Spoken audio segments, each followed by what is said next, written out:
हरे कृष्ण कृष्ण कृष्ण हरे हरे, राधे राधे। आज के इस कथा में अथ खष्टो अध्याय, नारद जी के पूर्व चरित्र का शेष भाग। सूत जी कहते हैं, सौनक जी, देवर्षि नारद के जन्म और साधना की बात सुनकर सत्यवती नंदन भगवान श्री व्यास जी ने उनसे फिर यह प्रश्न किया। श्री व्यास जी ने पूछा, नारद जी, जब आपको ज्ञानोपदेश करने वाले महात्मा गण चले गए तब आपने क्या किया? उस समय तो आपकी अवस्था बहुत छोटी थी। स्वयंभू आपकी शेष आयु किस प्रकार व्यतीत हुई और मृत्यु के समय आपने किस विधि से अपने शरीर का परित्याग किया? देवर्षे, काल तो सभी वस्तुओं को नष्ट कर देता है। उसने आपकी इस पूर्व कल्प की स्मृति का कैसे नाश नहीं किया? श्री नारद जी ने कहा, मुझे ज्ञानोपदेश करने वाले महात्मा गण जब चले गए तब मैंने इस प्रकार अपना जीवन व्यतीत किया। यद्यपि उस समय मेरी अवस्था बहुत छोटी थी। मैं अपनी मां का इकलौता पुत्र था। एक तो वह स्त्री थी, दूसरे मूढ़ और तीसरे दासी थी। मुझे भी उसके सिवा और कोई सहारा नहीं था। उसने अपने को मेरे स्नेह पास से जकड़ रखा था। वह मेरे योग क्षेम की चिंता तो बहुत करती थी, परंतु पराधीन होने के कारण कुछ कर नहीं पाती थी। जैसे कठपुतली नचाने वाले की इच्छा के अनुसार ही नाचती है, वैसे ही यह सारा संसार ईश्वर के अधीन है। मैं भी अपनी मां के स्नेह बंधन में बंधकर उस ब्राह्मण बस्ती में ही रहा। मेरी अवस्था केवल 5 वर्ष की थी। मुझे दिशा, देश, काल के संबंध में कुछ भी ज्ञान नहीं था। एक दिन की बात है, मेरी मां गौ दुहने के लिए रात के समय घर से बाहर निकली। रास्ते में उसके पैर से सांप छू गया। उसने उस बेचारी को डस लिया। उस सांप का क्या दोष? काल की ऐसी ही प्रेरणा थी। मैंने समझा, भक्तों का मंगल चाहने वाले भगवान का यह भी एक अनुग्रह ही है। इसके बाद मैं उत्तर दिशा की ओर चल पड़ा। उस और मार्ग में मुझे अनेकों धन धान्य से संपन्न देश, नगर, गांव, अहीरों की चलती फिरती बस्तियां, खाने, खेने, नदी और पर्वतों के तटवर्ती पड़ाव, वाटिकाएं, वन उपवन और रंग बिरंगी धातुओं से युक्त विचित्र पर्वत दिखाई पड़े। कहीं कहीं जंगली वृक्ष थे जिनकी बड़ी बड़ी शाखाएं हाथियों ने तोड़ डाली थी। शीतल जल से भरे हुए जलाशय थे जिनमें देवताओं के काम में आने वाले कमल थे। उन पर पक्षी तरह तरह की बोली बोल रहे थे और भंवरे मंडरा रहे थे। यह सब देखता हुआ मैं आगे बढ़ा। मैं अकेला ही था।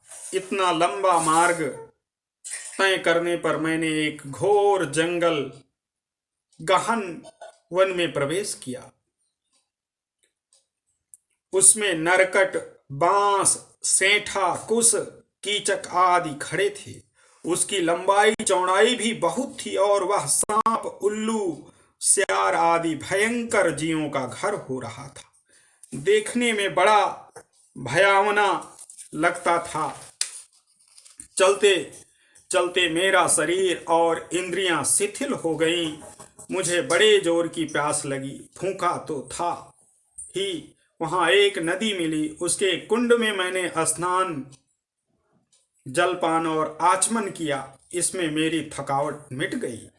उस विजन वन में एक पीपल के नीचे आसन लगाकर मैं बैठ गया। उन महात्माओं से जैसा मैंने सुना था, हृदय में रहने वाले परमात्मा के उसी स्वरूप का मैं मन ही मन ध्यान करने लगा। भक्ति भाव से वशीकृत चित्त द्वारा भगवान के चरण कमलों का ध्यान करते ही भगवत प्राप्ति की उत्कट लालसा से मेरे नेत्र में आंसू छलछलाए और हृदय में धीरे धीरे भगवान प्रकट हो गए। व्यास जी, उस समय प्रेम भाव के अत्यंत उद्रेक से मेरा रोम रोम पुलकित हो उठा। हृदय अत्यंत शांत और शीतल हो गया। उस आनंद की बाढ़ में मैं ऐसा डूब गया कि मुझे अपना और ध्येय वस्तु का तनिक भी भान न रहा। भगवान का वह अनिवर्चनीय रूप समस्त शोकों का नाश करने वाला और मन के लिए अत्यंत लुभावना था। सहसा उसे न देख मैं बहुत ही विकल हो गया और अनमना सा होकर आसन से उठ खड़ा हुआ। मैंने उस स्वरूप का दर्शन फिर करना चाहा, किंतु मन को हृदय में समाहित करके बार बार दर्शन की चेष्टा करने पर भी मैं उसे नहीं देख सका। मैं अतृप्त के समान आतुर हो उठा। इस प्रकार निर्जन वन में मुझे प्रयत्न करते देख स्वयं भगवान ने, जो वाणी के विषय नहीं है, बड़ी गंभीर और मधुर वाणी से मेरे शोक को शांत करते हुए से कहा, खेद है कि इस जन्म में तुम मेरा दर्शन नहीं कर सकोगे। जिनकी वासनाएं पूर्णतया शांत नहीं हो गई हैं, उन अधकचरे योगियों को मेरा दर्शन अत्यंत दुर्लभ है। निष्पाप बालक, तुम्हारे हृदय में मुझे प्राप्त करने की लालसा जागृत करने के लिए ही मैंने एक बार तुम्हें अपने रूप की झलक दिखाई थी। मुझे प्राप्त करने की आकांक्षा से युक्त साधक धीरे धीरे हृदय की संपूर्ण वासनाओं का भली भांति त्याग कर देता है। अल्पकालीन संत सेवा से ही तुम्हारी चित्त वृत्ति मुझ में स्थिर हो गई है। अब तुम इस प्राकृत मलिन शरीर को त्याग कर मेरे पार्षद हो जाओगी। मुझे प्राप्त करने का तुम्हारा यह दृढ़ निश्चय कभी किसी प्रकार नहीं टूटेगा। समस्त सृष्टि का प्रलय हो जाने पर भी मेरी कृपा से तुम्हें मेरी स्मृति बनी रहेगी। आकाश के समान अव्यक्त सर्वशक्तिमान महान परमात्मा इतना कहकर चुप हो रहे। उनकी इस कृपा का अनुभव करके मैंने उन श्रेष्ठों से भी श्रेष्ठतर भगवान को सिर झुकाकर प्रणाम किया। तभी से मैं लज्जा संकोच छोड़कर भगवान के अत्यंत रहस्यमय और मंगलमय मधुर नामों और लीलाओं का कीर्तन और स्मरण करने लगा। स्पृहा और मत्सर मेरे हृदय से पहले ही निवृत्त हो चुके थे। अब मैं आनंद से काल की प्रतीक्षा करता हुआ पृथ्वी पर विचरने लगा। व्यास जी, इस प्रकार भगवान की कृपा से मेरा हृदय शुद्ध हो गया, आसक्ति मिट गई और मैं श्री कृष्ण परायण हो गया। कुछ समय बाद जैसे एकाएक बिजली कौंध जाती है, वैसे ही अपने समय पर मेरी मृत्यु आ गई।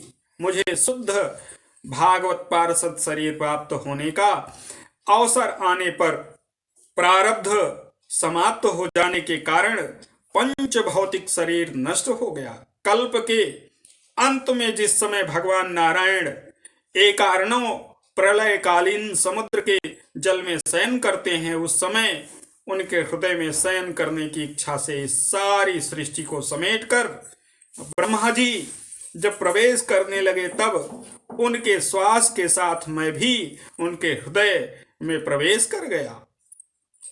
1 सहस्त्र चतुर्युगी बीत जाने पर जब ब्रह्मा जगे और उन्होंने सृष्टि करने की इच्छा की, तब उनकी इंद्रियों से मारीच आदि ऋषियों के साथ मैं भी प्रकट हो गया। तभी से मैं भगवान की कृपा से वैकुंठ आदि में और तीनों लोकों में बाहर और भीतर बिना रोक टोक विचरण किया करता हूँ। मेरे जीवन का व्रत भगवत जन अखंड रूप से भगवत भजन चलता रहता है।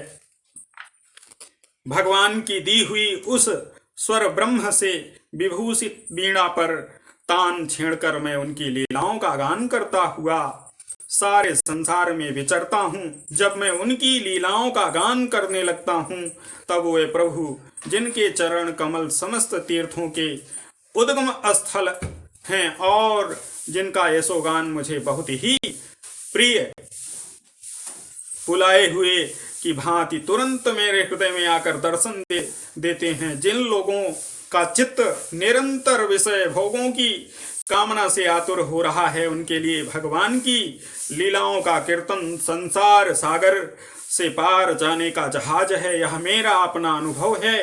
काम और लोभ की चेष्टा से बार बार घायल हुआ हृदय श्री कृष्ण सेवा से जैसी प्रत्यक्ष शांति का अनुभव करता है, यम नियम आदि योग मार्गों से वैसी शांति नहीं मिल सकती। व्यास जी, आप निष्पाप हैं। आपने मुझसे जो कुछ पूछा था वह सब अपने जन्म और साधन का रहस्य तथा आपकी आत्मतुष्टि का उपाय मैंने बतला दिया।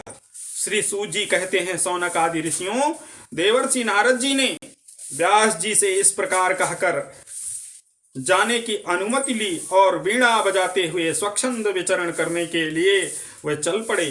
आहा, ये देवर्षि नारद धन्य हैं, क्योंकि ये सारंग पाणी भगवान की कीर्ति को अपनी वीणा पर गा गा कर स्वयं तो आनंद मग्न होते ही हैं, साथ साथ इस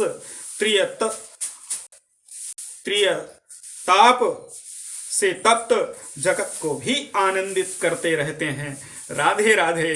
हरे कृष्ण हरे कृष्ण हरे कृष्ण हरे कृष्ण कृष्ण हरे हरे। इति श्रीमद्भागवते महापुराणे परमहंसस्यां संहितायां प्रथम स्कंधे व्यास नारद संवादे षष्ठोऽध्यायः। हरे कृष्ण कृष्ण कृष्ण हरे हरे, हरे कृष्ण कृष्ण कृष्ण हरे हरे।